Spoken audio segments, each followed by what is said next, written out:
محفل اس منزل پہ پہنچ گئی جس کا آپ شدت سے انتظار کر رہے ہیں، اور میں صرف ایک بات درخواست گزار ہوں جو حضرات باہر ہیں ان سب سے کہ وہ تشریف لائیں، اس لیے کہ خطیب جشن آپ حضرات کی خدمت میں حاضر ہوا چاہتے ہیں، لہذا آپ سے گزارش ہے کہ آپ اب تک رکے ہیں مولانا موصوف کو سماعت کرنے کے لیے، تو آپ جلدی اندر تشریف لائیے، اور منتظمین سے گزارش ہے کہ وہ باہر جو چائے نوشی وغیرہ کا سلسلہ چل رہا ہو اسے تھوڑی دیر کے لیے منقطع کر دیجیے، اور مومنین سے درخواست کریے کہ وہ اندر آ جائیں۔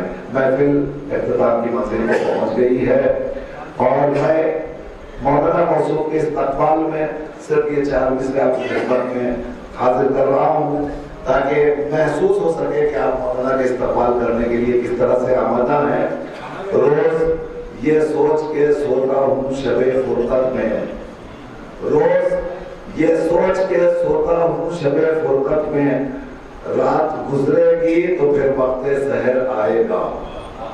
روز یہ سوچ کے سوتا ہوں شب فرقت میں، رات گزرے گی تو پھر وقت سحر آئے گا، اس سے ملنا ہے تو بیٹھے رہو کعبے کے قریب، اس سے ملنا ہے تو بیٹھے رہو کعبے کے قریب، گھر سے نکلا ہے تو پھر لوٹ کے گھر آئے گا، اس سے ملنا ہے تو بیٹھے رہو کعبے کے قریب، گھر سے نکلا ہے تو پھر لوٹ کے گھر آئے گا۔ آئیے رات میں ملتمس ہوں بڑی ادب اور احترام کے ساتھ خطیب جشن حجت الاسلام والمسلمین الحاج مولانا سید شمشاد احمد صاحب قبلہ گوپال پوری کی خدمت میں کہ وہ رونق افروز ہوں اور اپنے بیان سے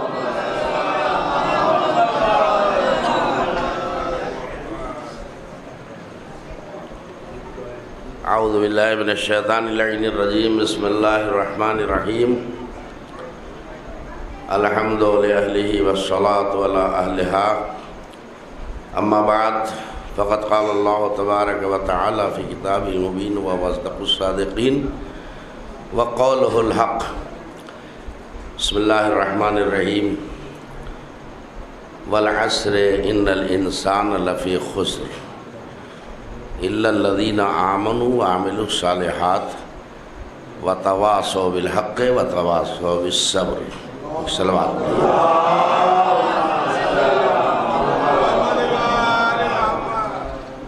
کافی وقت گزر چکا ہے اور کچھ لوگوں کے جذبے انتظار کا امتحان اس محفل میں ہو گیا، یہ حالت ہے، بھی فل تھا پورا ماحول، لیکن خیر اپنے اپنے حوصلے کی بات تھی، جس میں جتنا حوصلہ ہے اتنا ساتھ دیتا ہے۔ آپ کو بظاہر محسوس ہو رہا ہوگا کہ اس سورہ کا اس محفل سے کیا ربط ہے، تو میں بہت دیر سمخراشی نہیں کروں گا چونکہ وقت خاصا گزر چکا ہے۔ اب میں جب بولوں گا تو آپ کو محسوس ہوگا کہ آج کی محفل سے، آج کے جشن سے، آج کے ممدوح سے اس سورہ کا کیا ربط ہے۔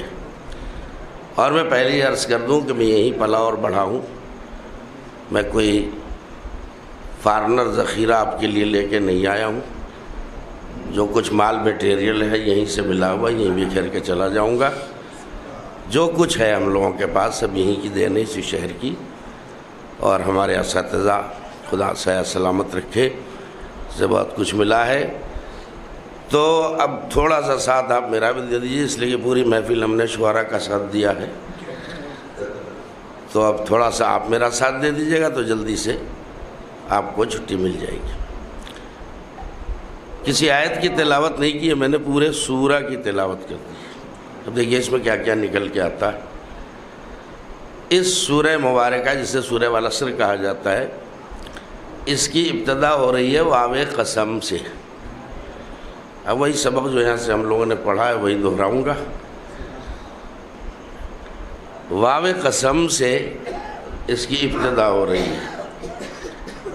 واو کی بہت ساری قسمیں ہیں اور نحو صرف پڑھانے نہیں آیا ہوں آپ کو میں، بس بطور تذکر واو کبھی عاطفہ ہوتا ہے، کبھی عالیہ ہوتا ہے، کبھی استنافیہ ہوتا ہے وغیرہ وغیرہ۔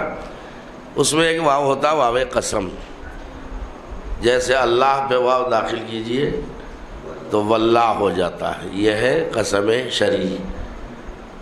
تو اسی طریقے سے اور بھی کسی اسم پہ آپ داخل کریں واو قسم تو وہاں قسم کی ہی معنی نکلیں گے. اب ترجمہ تو آپ کو ازبر ہے، بس بولنے کے لیے راہ ہموار کر رہا ہوں. ارشاد ہدیت ہو رہا ہے کہ والعصر ان الانسان لفی خسر، قسم ہے زمانے کی، سارے کے سارے انسان گھاٹے میں ہیں، خسارے میں ہیں، نقصان میں.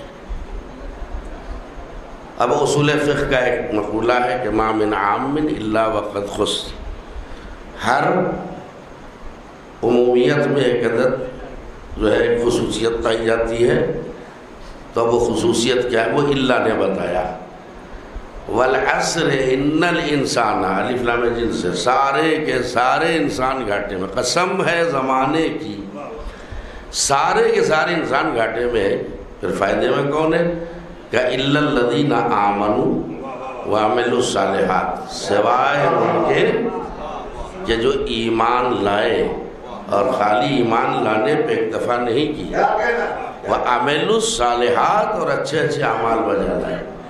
اور ان صاحبان ایمان اور صاحبان عمل کی شان یہ ہے کہ وتواصوا بالحق وتواصوا بالصبر، وہ ایک دوسرے کو حق اور صبر کی تلقین کرتے ہیں. اب حق اور صبر کی تلقین کون کرے گا؟ تلقین حق تو وہی کرے گا جو حق شناس بھی ہو، اور تلقین صبر تو وہی کرے گا جو مفہوم صبر کو بھی سمجھتا ہو.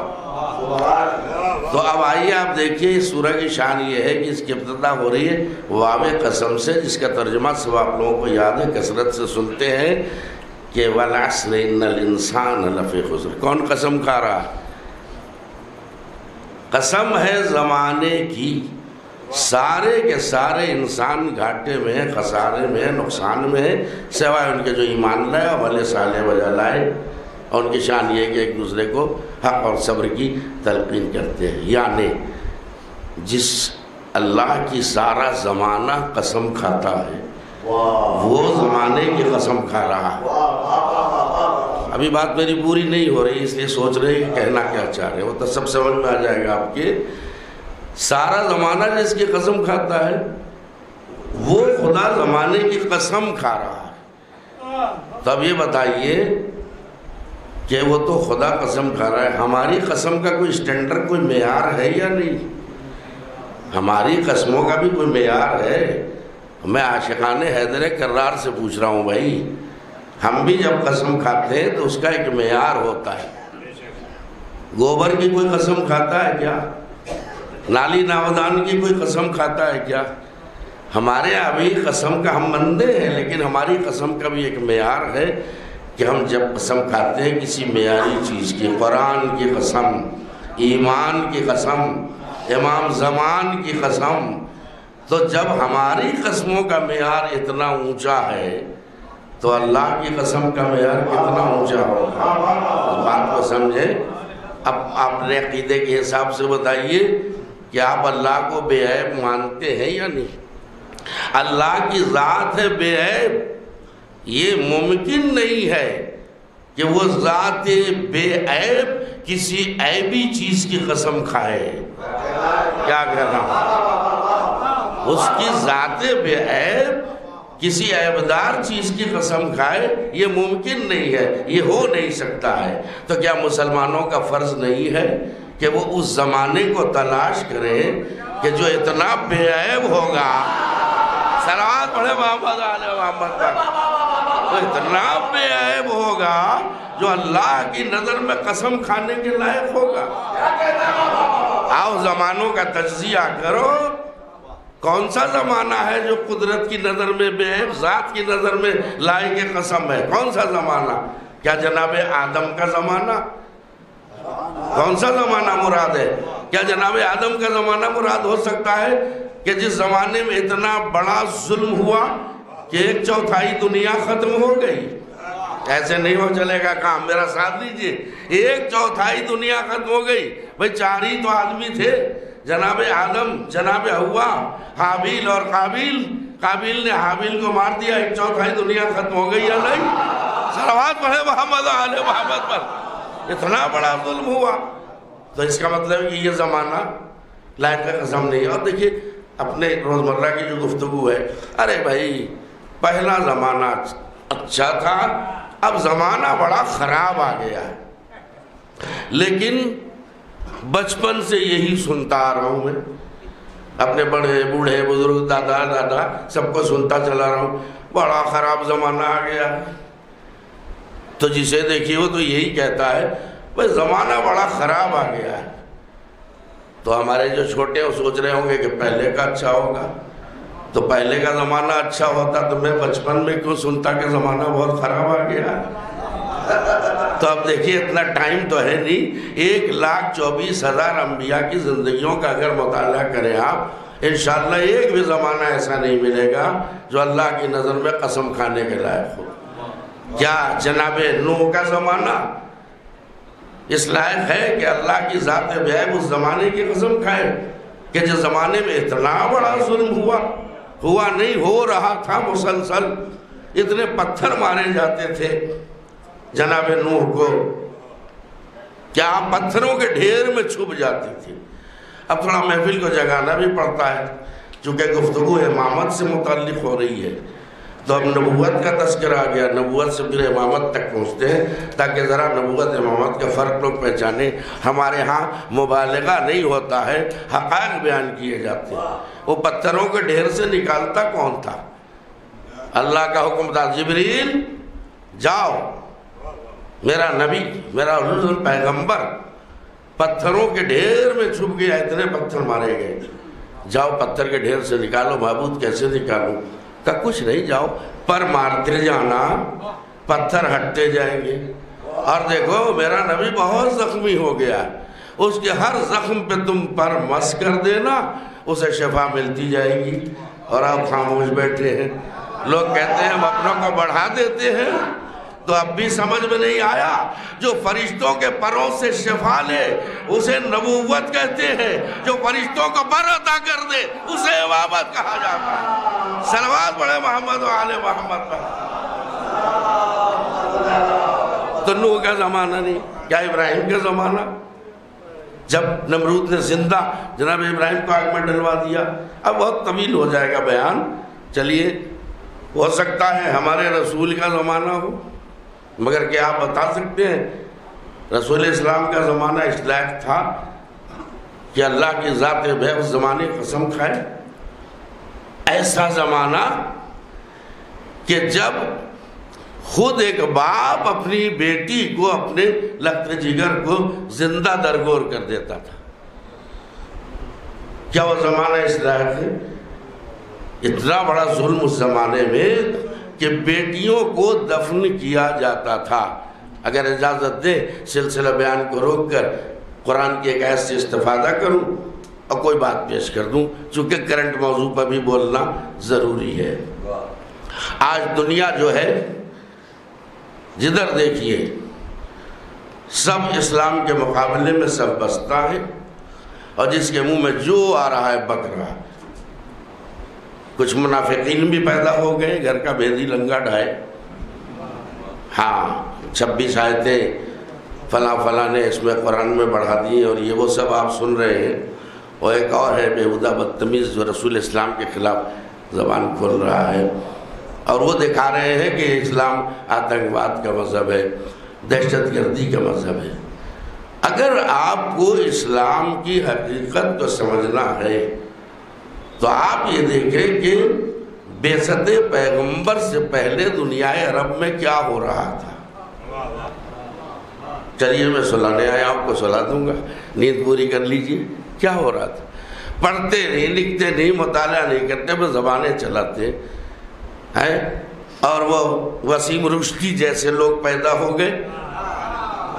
میں رضوی نہیں کہوں گا، امام رضا اسلام کی توہین ہے ایسوں کو رضوی کہنا، اس لیے نام ہی بدل دیا ہے. وقت کیا رشدی ہے، وہ کہہ رہا ہے 26 آیتیں فلاں نے نام لیا اس نے، وہ اس میں آیتیں بڑھا دی ہیں، یہ قرآن کی آیت نہیں ہے، اور یہ وہ آیتیں جو آتنکواد کو بڑھاوا دیتی ہیں.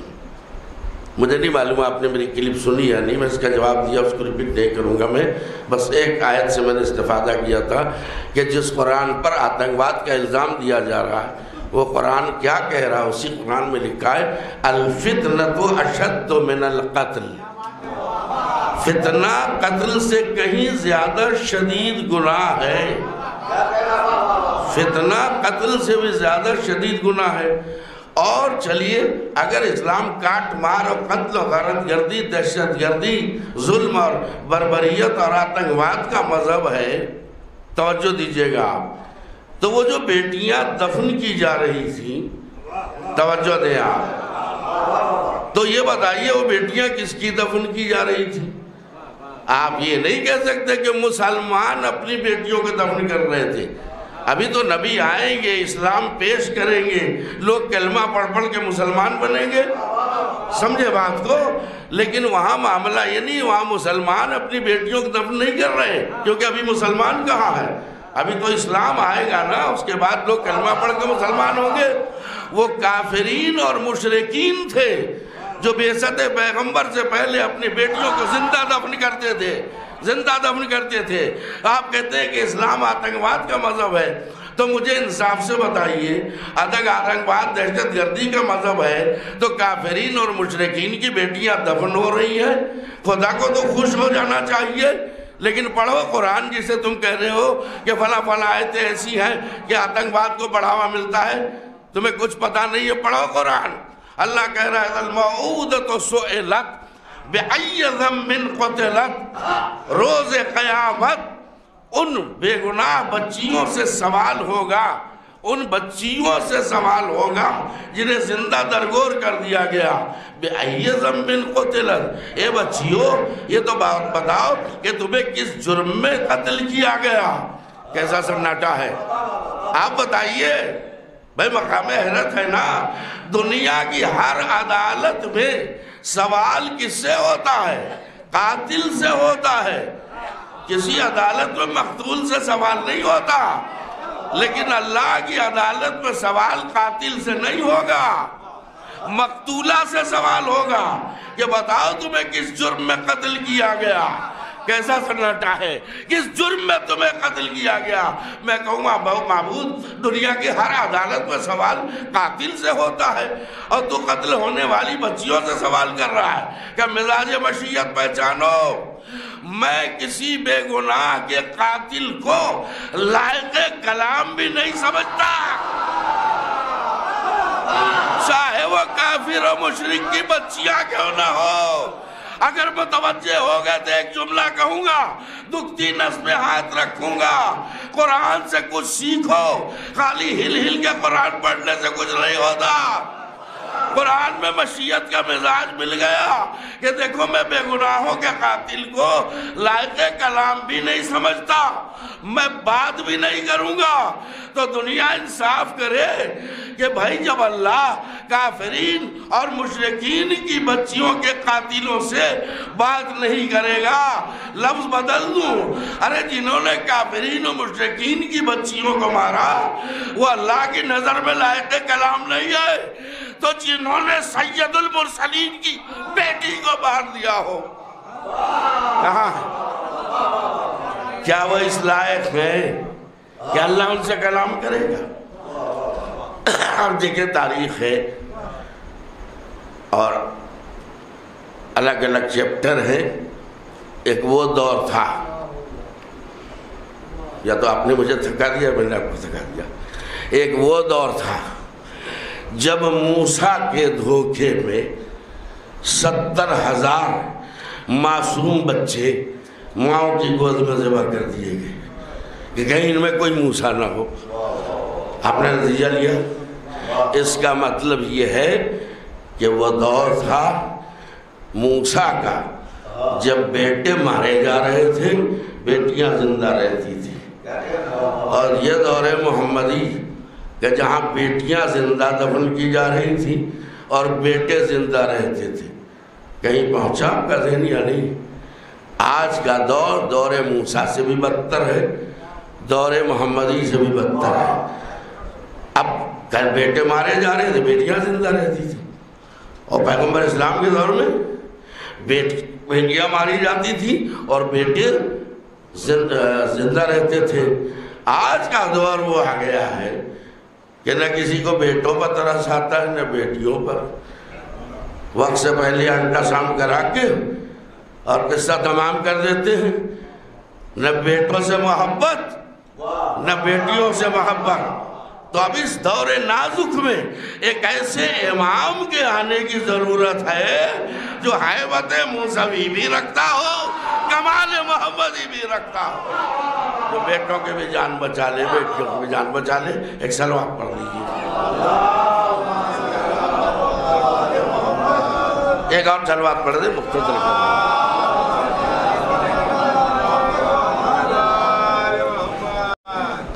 تو میرے دوست اور عزیز، جو سورہ میں نے پڑھا ہے یہ عقیدہ بھی ہے اور عمل بھی ہے۔ دعوت عقیدہ بھی اسی میں ہے، دعوت عمل بھی اسی میں ہے۔ اور اللہ کہہ رہا والعصر۔ اجازت ہے 2 منٹ بول دوں؟ چونکہ جہاں سے بات چھیڑی ابھی تو وہی تشنا ہے، اسے مکمل کر دوں۔ یہ زمانے کی قسم اللہ کھا رہا ہے، قسم ہے زمانے کی، کیا مسلمانوں کو فرض نہیں کہ وہ زمانہ تلاش کریں؟ وہ کون سا زمانہ ہے جو اتنا پاک ہوگا، پاکیزہ ہوگا، بے عیب ہوگا کہ جس کی قسم وہ ذات بے عیب، جس کی خدا کی ذات جو بے عیب ہے وہ ذات قسم کھا رہی ہے۔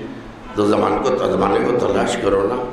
تو دیکھیے اب یہ ہمیں اپنے اساتذہ سے یہ نسخہ ملا ہے کہ ظرف کی 2 قسمیں ہیں، ایک ظرف مکان اور ایک ظرف زمان۔ ظرف مکان کو سمجھ لیے، ظرف زمان کو خود سمجھ لیجئے گا۔ ابھی محفل ہو رہی، اس کا ایک ظرف مکان ہے اور اس محفل کا ایک ظرف زمان ہے۔ ظرف مکان بتانے کی ضرورت نہیں ہے۔ جناب حکیم کاظم صاحب مرحوم، خدا ان کے درجات بلند فرمائے، ان کا مکان یہ محفل کا ظرف مکان ہے۔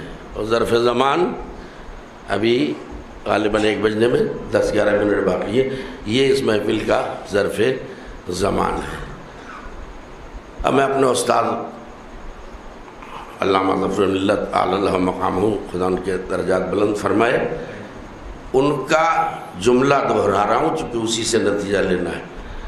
وہ اپنی تقریر میں فرماتے تھے کہ کبھی کبھی ظرف بول کے مظروف کو بھی مراد لیتے ہیں، اور مثال دیتے تھے اس مہینے کی جو ابھی گزر گیا ہے۔ تو شعبان کا مہینہ، اس سے پہلے کون سا مہینہ تھا بھائی ذرا آپ لوگ بھی بولیں؟ رجب۔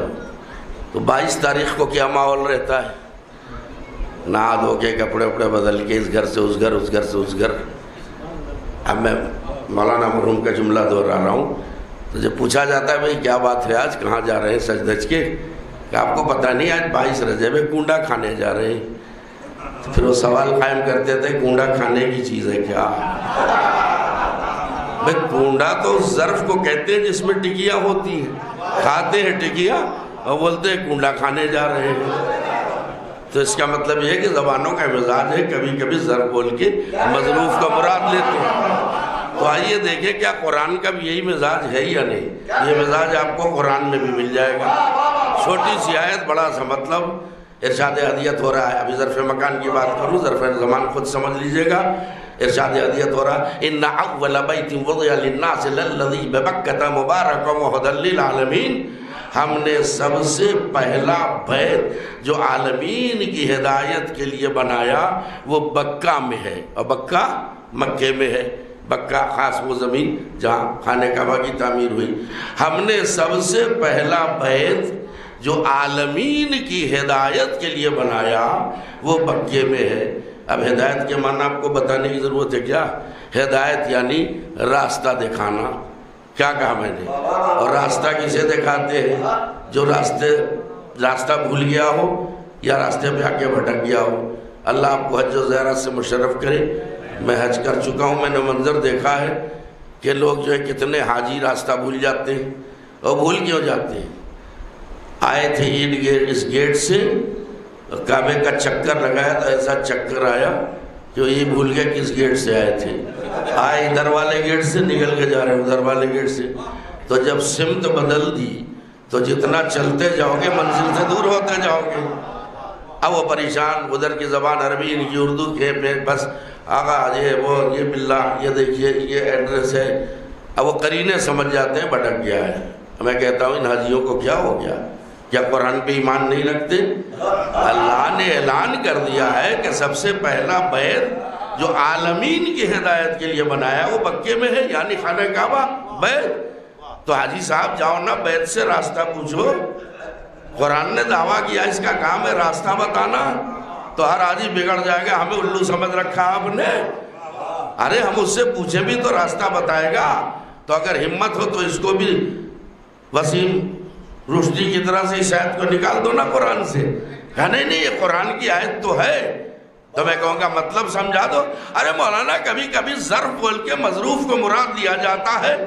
بیت ہدایت کرتا ہے کا مطلب یہ نہیں ہے کہ کعبہ ہدایت کرتا ہے۔ بیت ہے ظرف، اہل بیت ہے مظروف۔ بیت ہدایت نہیں کرتا، اہل بیت ہدایت کرتے ہیں۔ تو یہ ظرف مکان ہے۔ تو جب ظرف مکان میں یہ ہے کہ آپ جو ہے ظرف بول کے مظروف کو مراد لے سکتے ہیں، تو کیا یہ کام ظرف زمان میں نہیں ہو سکتا؟ اللہ نے وہی انداز اختیار کیا، وَالْعَصْرِ إِنَّ الْإِنسَانَ لَفِي خُسْرٍ، قسم ہے زمانے کی۔ ارے زمانہ ہے ظرف، امام زمانہ ہے مظروف۔ صلوات پڑھے محمد و آل محمد پر۔ ایک حیدری صلوات پڑھیے محمد و آل محمد۔ قسم ہے زمانے، سارے کے سارے انسان گھاٹے میں ہیں۔ اب آپ اپنا تجزیہ کیجئے، میں بھی کروں، کہ ہم زیادہ کس سے ڈرتے ہیں۔ آج جو سماج اور معاشرے کا ماحول ہو رہا ہے، یہ سب تبلیغ چھوڑ دی لوگوں نے، اس لیے معاشرہ اور بگڑتا جا رہا ہے۔ ارے بھئی یہ کیا کر رہی ہے، ڈیک بجانے کی ضرورت کیا ہے؟ ارے مولانا کیا کیا جائے، اب زمانہ ہی ایسا آ گیا ہے، بڑے بڑے مہمان آئیں گے نا، تو اگر یہ سب انتظام نہیں ہوگا تو ہماری بے عزتی ہو جائے گی۔ کیوں؟ ارے زمانہ کیا کہے گا، اس شادی میں 52 آئٹم، اس کی کیا ضرورت تھی بھائی؟ اسی پیسے سے کسی غریب کی لڑکی کی شادی کرا دیتے، یہ اسراف کیوں؟ ارے مولانا زمانہ جو ہے بدل چکا ہے، اگر ہم ایسا نہ کریں تو زمانہ کیا کہے گا؟ آپ تجربہ کیجئے، جس سے پوچھئے، ارے مولانا آپ کہاں پرانے زمانے کی بات کریں، اب زمانہ ایسا آ گیا ہے، اگر ایسا نہ کریں تو زمانہ کیا کہے گا؟ زمانہ کیا کہے گا؟ میں کہوں گا کہ ہوش کے ناخن پکڑو، زمانے کا اتنا ڈر ہے، امام زمانہ کا کوئی ڈر نہیں ہے۔ ہم یہ سمجھ رہے ہیں کہ جو ہم چاہیں کریں، اور ابھی کسی کے کلام میں یہ آیا بڑا اچھا مصرع کہ پردے میں وہ نہیں ہے، وہ تھی شاعری کی بات، اس کی تائید میں قرآن پڑھوں گا کہ امام پردے میں نہیں ہے، پردہ ہماری آنکھوں کا پڑا ہوا ہے۔ توجہ دیجیے، آپ کہیں گے وہ تو شاعری تھی، آپ کہہ رہے قرآن پڑھیں گے، پڑھتا ہوں۔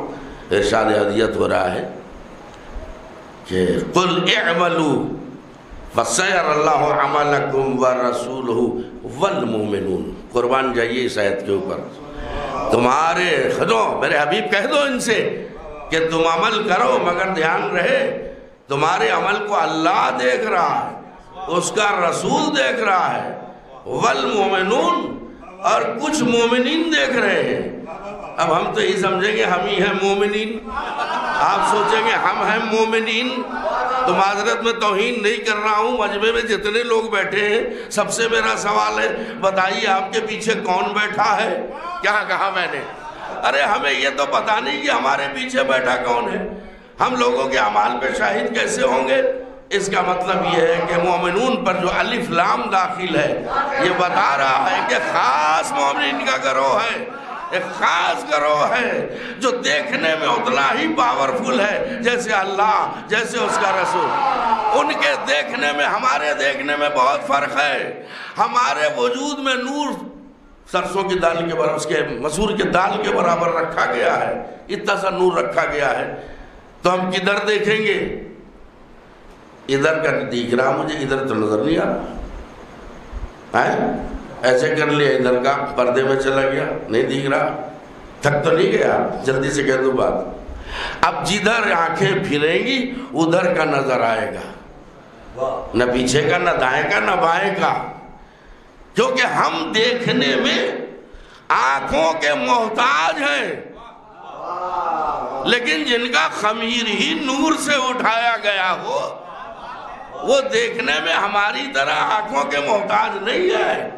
انہیں سامنے کی خبر ہے، پیچھے کی خبر ہے، داہنے کی خبر ہے، بائیں کی خبر ہے، اوپر کی خبر ہے، نیچے کی خبر ہے، تو ہر وقت ہمارا امام ہمیں دیکھ رہا ہے۔ لہذا کوئی نہ سوچے تنہائی میں ہے، کوئی نہ سوچے ارے اتنا تو چلتا ہے، ایک عجیب ماحول بنا رہے، امام سنتے بھی ہوں دیکھتے بھی ہیں، اور اہل علم بیٹھے ہوئے ہیں، استاد محترم بیٹھے ہوئے ہیں۔ آپ پوچھئے گا ان سے ہر جمعے کو اگرچہ امام سب دیکھ رہے ہیں، بے خبر نہیں ہے، لیکن ایک نیم ہے، ایک اصول ہے کہ ہمارے آپ کے اعمال تحریری طور پہ امام کے سامنے پیش کیے جاتے ہیں۔ امام علیہ السلام اگر دیکھتے ہیں کہ اچھا میرے چاہنے والے نے آج سے نماز شب شروع کر دی مثلا، اچھا میرے چاہنے والے نے آج یہ مستحبی روزہ ماہ شعبان کے بھی روزے رکھے مثلا، تو امام کے لبوں پر ہلکی سی مسکراہٹ آتی ہے، آپ خوش ہوتے ہیں۔ اور اگر خدا نہ خواستہ آگے نہیں بولوں گا کچھ غلط سلط نظر آیا تو وہ امام جو 14 صدیوں سے اپنے جد کو رو رہا ہے، آپ کی گری و زاری میں اور اضافہ ہو جاتا ہے۔ تو میرے دوستو عزیزو، ہمیں کہیں بھی رہیں، مجمع میں رہیں، جماعت میں رہیں، انفرادی طور پہ رہیں، گھر میں رہیں، باہر رہیں، ہم یہ سوچ کے رہنا کہ ہمارا امام ہر آن ہمیں دیکھ رہا ہے۔ تو میرے دوستو عزیزو، خالی بس محبت بنیادی چیز، محبت نہیں، بنیادی چیز ہے معرفت امام، عرفان امام۔ تھوڑا سمجھ لیجیے، ایک سلوات پڑھ دیجیے، بات ختم کرتا ہوں میں۔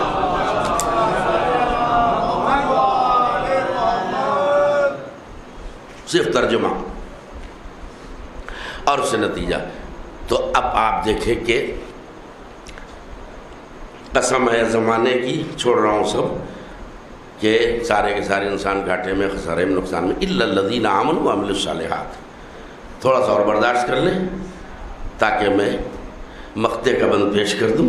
اور چھٹی، پہلے ایمان کی بات آئی، اب بہکانے والوں کے اپنے اپنے طریقے ہیں، کہتے ہیں ہمیں ایمان بہت ہے، ہمیں عقیدہ بہت ہے، لہجہ بتا رہا ہے کہ آپ کو عمل کی ضرورت نہیں ہے۔ تو اگر عمل کی ضرورت نہیں ہے تو سورہ والعصر میں خالی ایمان پہ بات تمام ہو جاتی۔ یہ وَعَمِلُوا الصَّالِحَاتِ کا کیوں ذکر آیا؟ اس کا مطلب اللہ بتانا چاہتا ہے ایمان کو کافی مت سمجھنا، ورنہ ہم یہی سمجھیں گے کہ انہوں نے قرآن کو کافی سمجھا، تم نے ایمان کو کافی سمجھا۔ تو خبردار، ایمان کافی نہ سمجھنا۔ اگر ایمان ہے تو اس کا اظہار بھی ضروری ہے، اس کے لیے عمل صالح ضروری ہے۔ اب آپ مجھ سے بہتر جانتے ہیں کہ ایمان میں، یا یوں کہوں کہ اسلام میں جس اسلام سے، جس مذہب سے، جس دین سے ہم جڑے ہوئے ہیں، وہ دو ہی چیزیں ہیں، ایک کا نام عقیدہ اور ایک کا نام عمل۔ چھوٹے بھائی میرے بیٹھے ہیں، ان کو پیغام دینا ضروری ہے۔ ایک کا نام ہے عقیدہ، ایک کا نام ہے عمل۔ عقیدے کو اصطلاح شرع میں اصول دین کہا جاتا ہے، اور عمل کو اصطلاح شرع میں فروع دین کہا جاتا ہے۔ اصول دین میں تحقیق واجب ہے اور فروع دین میں تقلید واجب ہے۔ دیکھیں مجھے ڈاؤٹ ہو جائے گا اگر اس طرح سناٹے میں بیٹھے، جب ماحول چل رہا آپ کو خوب معلوم ہے۔ اصول دین میں تحقیق واجب ہے اور فروع دین میں تقلید واجب ہے۔ کچھ لوگوں کو بالکل سناٹا ہو گیا، کیوں؟ بنارس میں بیماری تو نہیں آ گئی ہے؟ بس میں 2 منٹ بات ختم کیے دیتا ہوں۔ تو اب یہ تو پتہ چل گیا میرے چھوٹے بھائیوں کو اصول دین میں تحقیق واجب ہے۔ اب آپ کو اگر اللہ کو اللہ مانتے ہیں، رسول کو رسول مانتے ہیں، عقیدہ امامت رکھتے ہیں، عقیدہ قیامت رکھتے ہیں، تو اس لیے نہیں یہ عقیدہ رکھنا کہ ہمارے تو باپ دادا مانتے چلے ہیں، تو تقلید ہو جائے گی، اور اصول دین میں تقلید نہیں چلے گی، اپنی تحقیق ہونی چاہیے۔ اب وہ مکتب والا درس یاد دلا دوں، بڑھیا چرخہ کاٹ رہی ہے، کچھ لوگ پہنچے، بڑھیا اللہ کو مانتی ہے؟ کہا بالکل مانتی ہوں۔ کہ کوئی دلیل ہے اللہ کے وجود پہ؟ کہ بالکل ہے۔ کہ کیا دلیل ہے؟ سنیے، اصول دین میں تحقیق ضروری ہے۔ کیا دلیل ہے کہ اللہ ہے؟ کہ میرا چرخہ دلیل ہے۔ کا مطلب کہ دیکھ نہیں رہو، جب میں چلاتی ہوں چرخہ چلتا ہے، اور یہ لو ہاتھ روک دیا میں نے تو رک گیا، تو یہی سے پہچانو کہ تو چھوٹا سا چرخہ بغیر چلانے والے کے نہیں چل سکتا، تو اتنی بڑی کائنات کا چرخہ بغیر چلانے والے کے کیسے چل رہا؟ ایک دیہاتی عورت بھی وجود باری تعالیٰ پر اپنی دلیل رکھتی ہے۔ لیکن اب فروع دین میں کیا ہے؟ تقلید واجب ہے۔ اب تقلید، کسی شاعر نے اچھی بات کہی کہ تقلید ہم کرتے ہیں، تکلیف آپ کو ہوتی ہے۔ میرا ایک سوال ہے کہ تقلید کی مخالفت انقلاب ایران سے پہلے کیوں نہیں ہوئی؟ کیا کہہ رہا ہوں؟ ارے سناٹا ہے۔ یہ انقلاب ایران کی کامیابی کے بعد ہی یہ تحریک کیوں چلی؟ ارے تقلید وقلید کیا ہے؟ تو ان علماء نے جو اپنا غلام بنا رکھا ہے، ایسا ہے ویسا ہے، جانے کیا کیا پروپیگنڈے ہوتے ہیں۔ تو میرے دوستو عزیزو، آپ اجازت دیں تو میں دو جملے کہہ کے اور آپ کی زحمت تمام کرتا ہوں کہ اس صورت سے ثابت ہو گیا کہ ہمارا دین دین عمل ہے، دین بے عملی نہیں ہے۔ تو اب بتائیے، اب آپ سے سب سے سوال ہے، یہ پیغام جہاں تک آپ چاہیں پہنچائیں، کہ جب یہ طے ہے کہ ہمارا دین دین عمل ہے، دین بے عملی نہیں ہے، تو پھر ایک سوال کا اور جواب دے دیجئے، کیا آپ جب یہ طے ہے کہ آپ کا دین دین عمل ہے، دین بے عملی نہیں ہے، تو پہلے عمل ہے یا پہلے علم ہے؟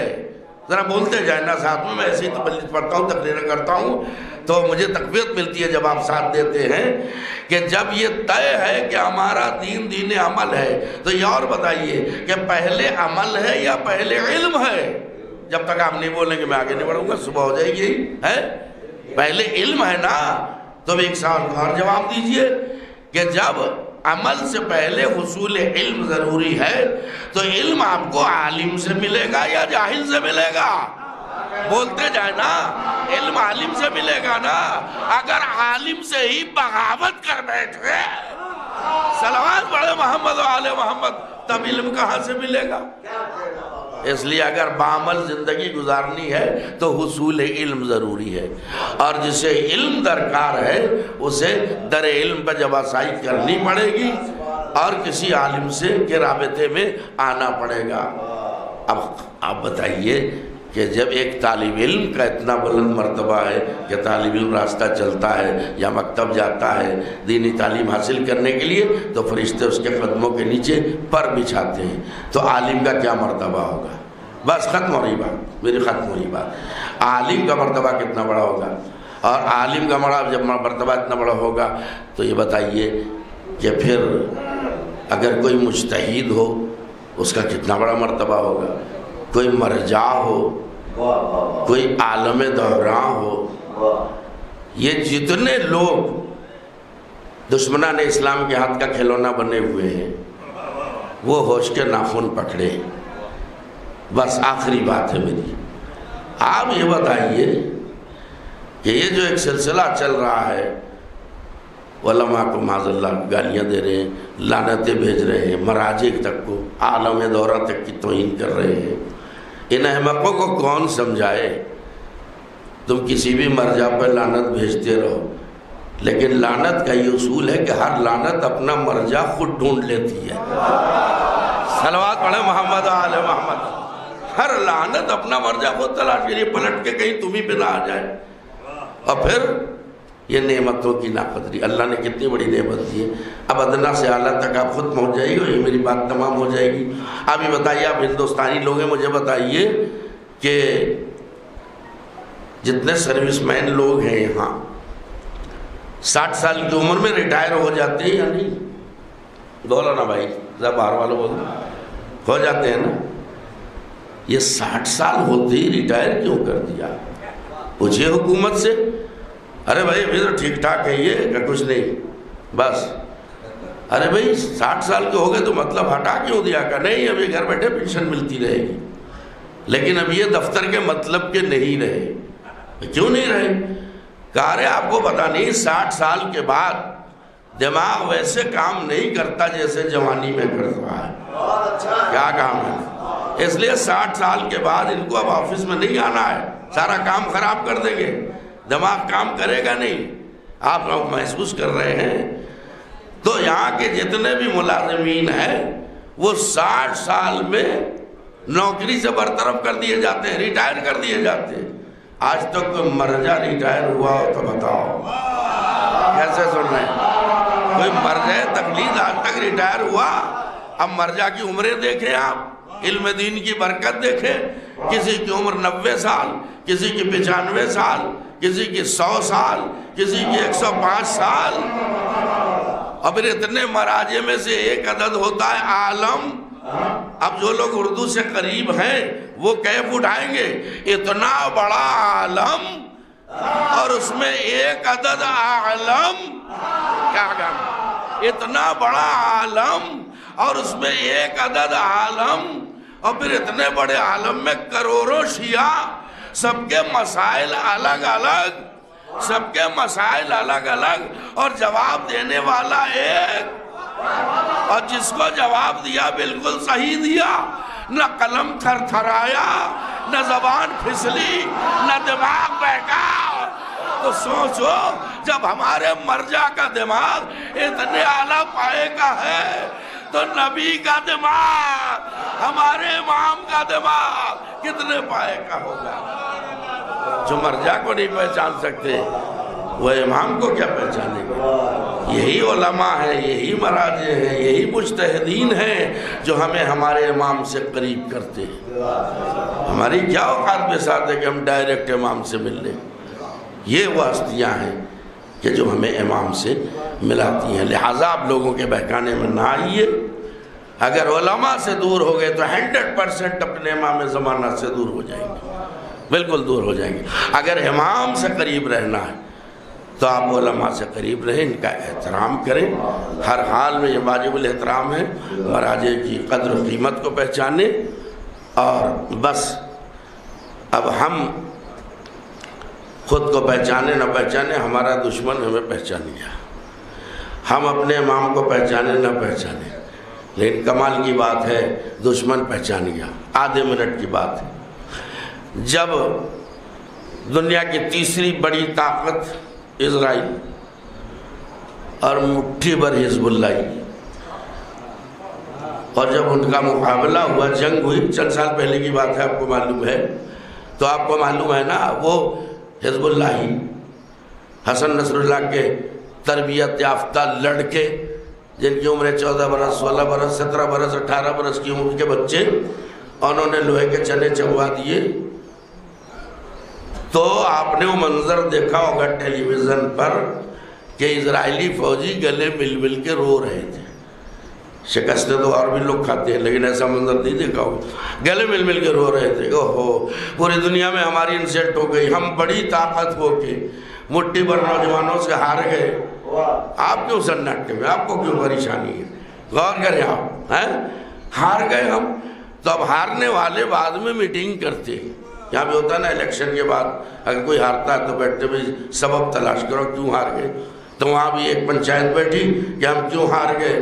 اب اس میں باہر سے مہمان خصوصی طور پر بھی کچھ لوگ بلائے گئے. وہ زمانہ بوش کا تھا، یہ آخری بات ہے میری، وہ زمانہ بوش کا تھا. وہ مہمان خصوصی کے طور پر بلایا گیا.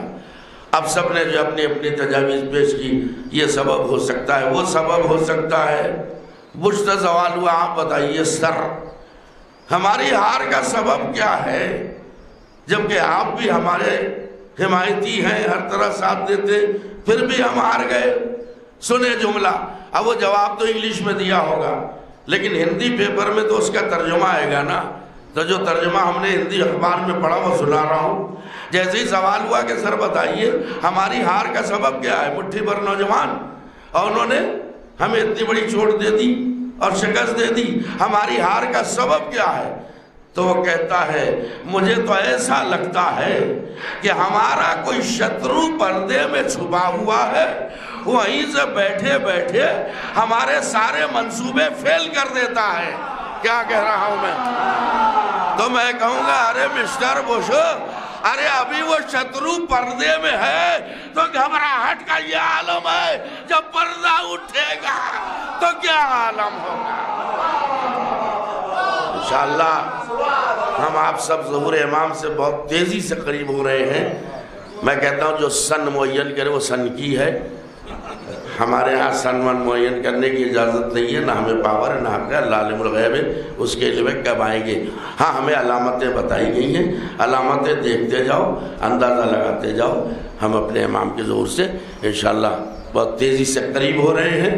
ہم یہی دعا کرتے ہیں کہ اللہ وہ دن ہمیں دکھا دے جب ہر طرف عدل و انصاف کا دور دورہ ہو اور عدل و انصاف کی حکومت قائم ہو اور دنیا سے ظلم و جور کا خاتمہ ہو۔ انہی چند کلمات کے ساتھ میں دعا کرتا ہوں کہ خداوند عالم اس ذکر مقدس کو ہم سب کے لیے باعث نجات آخرت قرار دے، حاضرین و غائبین کی حاجتیں پوری فرما دے، ہم سب کی مشکلیں آسان ہوں، مرادیں پوری ہوں، ہمارے مرحومین کی اللہ مغفرت فرمائے اور ہمارے امام زمان علیہ السلام کے ظہور میں تحلیل فرمائے، ہم سب کو ان کے جان صاحب میں شامل فرمائے۔